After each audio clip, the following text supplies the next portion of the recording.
Assalamualaikum warahmatullahi wabarakatuh. Halo teman-teman semuanya, selamat datang di channel kita Kimia di Sekitar Kita.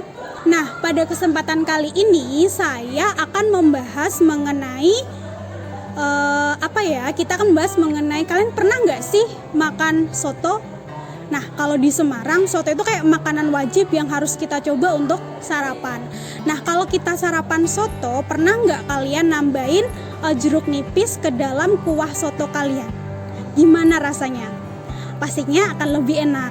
Nah, selain itu, jeruk nipis ini akan menambah rasa masam dari soto yang kita makan. Nah, kira-kira kenapa sih jeruk nipis itu rasanya masam? Memang jeruk nipis ini apa toh gitu kan?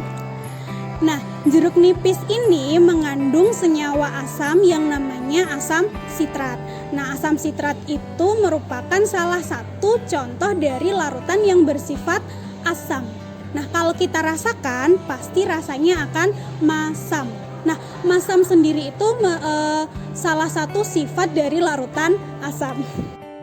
Nah, selain jeruk nipis, larutan-larutan asam itu juga banyak sekali yang ada di sekitar kita. Contoh yang lainnya apa? Kalian pernah makan bakso, kemudian dikasih cuka nggak ke dalamnya? Nah, cuka itu juga mengandung larutan asam, namanya adalah asam asetat. Nah, selain itu, apalagi ya kira-kira? Kalian pernah melihat semut? Pastinya pernah dong. Nah, ternyata semut itu juga membawa sifat asam di dalam tubuhnya. Namanya adalah asam formiat.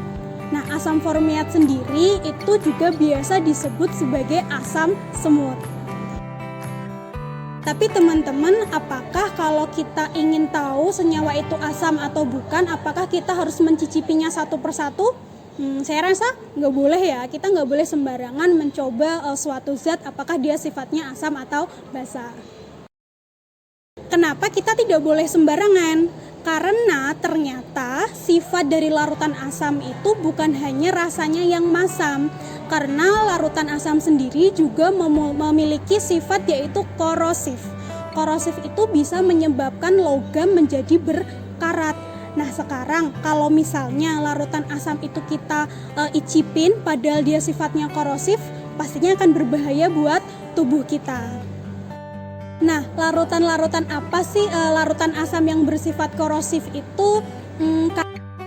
Kalian tahu air aki? Nah, air aki itu juga contoh dari larutan asam. Nah, namanya adalah asam sulfat. Tetapi apakah air aki boleh kita cicip? Nah, tentunya nggak boleh. Air aki itu, yaitu asam sulfat itu merupakan larutan asam yang sifatnya asamnya kuat, jadi dia juga bersifat korosif. Selain asam sulfat, sekarang kita ke dalam tubuh kita. Nah, di dalam tubuh kita itu juga ada contoh senyawa asam. Kalian pernah mendengar istilah asam lambung? Nah, asam lambung berarti di dalam lambung kita itu juga mengandung senyawa asam.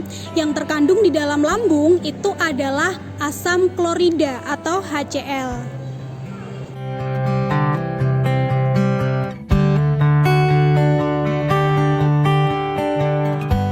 Kenapa? Sekarang pertanyaannya adalah kenapa HCl atau asam lambung itu merupakan larutan asam?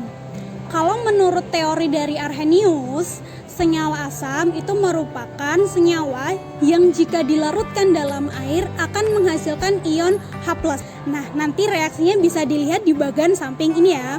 Nah, di sini ada HCl. HCl itu asam klorida. Kalau dia diionkan ke dalam air, nanti akan terbentuk H+ dan Cl-.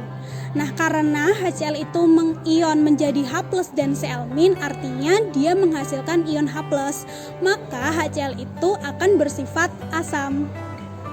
Nah, selain larutan asam di sekitar kita itu juga ada yang namanya larutan yang bersifat basa.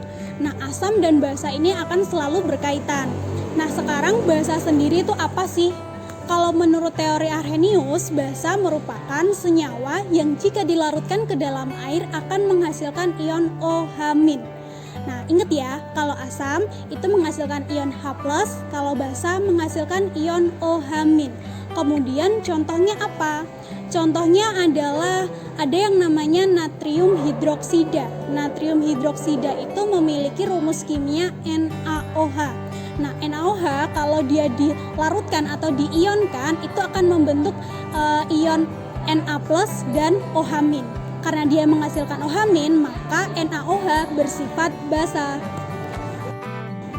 Kemudian kalau di sekitar kita, contoh dari larutan basa itu apa?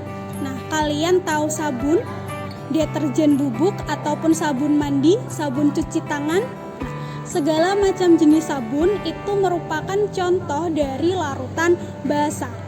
Nah, kenapa? Karena di dalam sabun itu mengandung tadi dia bisa berasal dari kalium hidroksida atau KOH. KOH sendiri merupakan zat yang bersifat basa. Terima kasih teman-temanku semua. Sampai jumpa pada pembahasan selanjutnya. Akhir kata dari saya, wassalamualaikum warahmatullahi wabarakatuh.